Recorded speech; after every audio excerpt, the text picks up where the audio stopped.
বাবা, ও বাবা, আমার মায়ের উপরে তুমি রেগে আসছো তাই না? বলো না। তাহলে বাবা, এই জলটা মার মুখের মধ্যে ঢেলে দাও। আরে মা ঘুমিয়ে আছে, মার মুখে জলটা দিয়ে ফেলাও। মা, বাবা জল দেয়।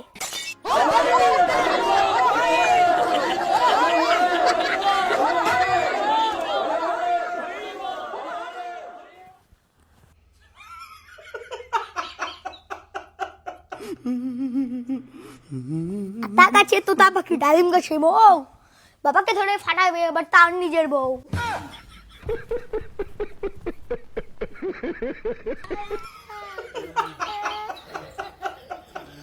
এই বাবু, রাগ করেছো?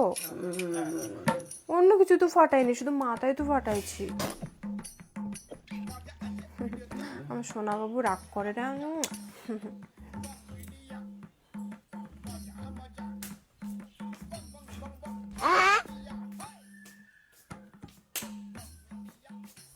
আমার মুখে মনে হয় খুব নোংরা, তাই না?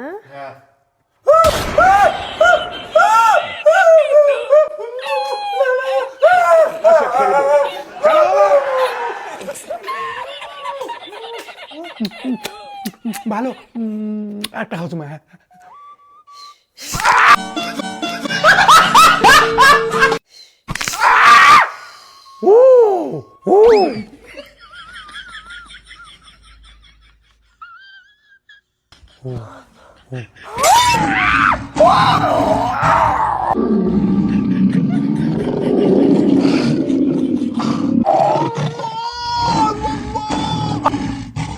বুঝা পাইছেন ভাই, বিয়ে করার কি জ্বালা। এমন করে আমার জীবন চলতেছে। একদিকে একটা ছেলে জন্ম দিচ্ছি, সেই ছেলেটাও খচ্চর, বাপের কথা শুনে না, কি হবে বড় হয় কে জানে না। মানে সারাদিন কাজ করে বউয়ের মন পাই না, শেষমেশ ছেলেটাকে বোঝায় ছেলেটার সাথে আমি বাঁচতে চাই, কিন্তু ছেলেটাও কেমন দেখো। ও খসাই, তোর বেটা বাড়িতে আছে রে? এই তো আমার ছেলে আছে, ছেলেকে বোঝাচ্ছি পড়াশোনা করে যে গাড়ি ঘোড়া চড়েছে, তাও বোঝে না ছেলে। তো 6 টাকা না পাঠে দিত, খরচা আনি দেন মোর যত। বাবা যাও তো, জেঠিমা তোমাকে ডাকলো, জেঠিমা জ্বর আসছে তো, কোনো খরচা আনতে বলবে মনে হয়, যাও। পারবো না আমি। কেন? সেদিন আমি জেঠিমার সাথে বসেছিলাম, কে বা ফটো তুলে ফেসবুকে ছেড়ে দিছে, আর ফটোর উপরে লিখেছে ভালোবাসার কোনো বয়স হয় না। এটা ঠিক বলো তো বাবা? না ঠিক না। কে এই খসরামি কাজগুলো করে? কি বলি এখন ছেলেটাকে? বাবা শোনো, পড়াশোনা করলে কেউ এরকম করবে না। তুমি যে পড়াশোনা করো না, তার জন্য পড়াশোনা করতে হবে বাবা, বুঝলা? ঘন্টা মার আগে মামার বাড়ির গল্প শোনায়। বাবা এটা কি? এটা একটা রোবট, এই বাড়িতে যে মিথ্যা কথা বলবে তাকে ঠাস করে চড় মারবে। কি বলো?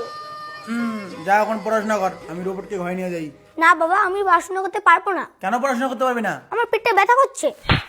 মিথ্যা কথা বললি তাই তোকে রোবট চড় মারলো। তোর মতো বয়সে না আমি কখনো পড়াশোনা ফাঁকি দিতাম না। দেখলা, তুমিও মিথ্যাবাদী, আর এ তোমার মতো হয়েছে, কারণ এ তোমার ছেলে। तू समझा?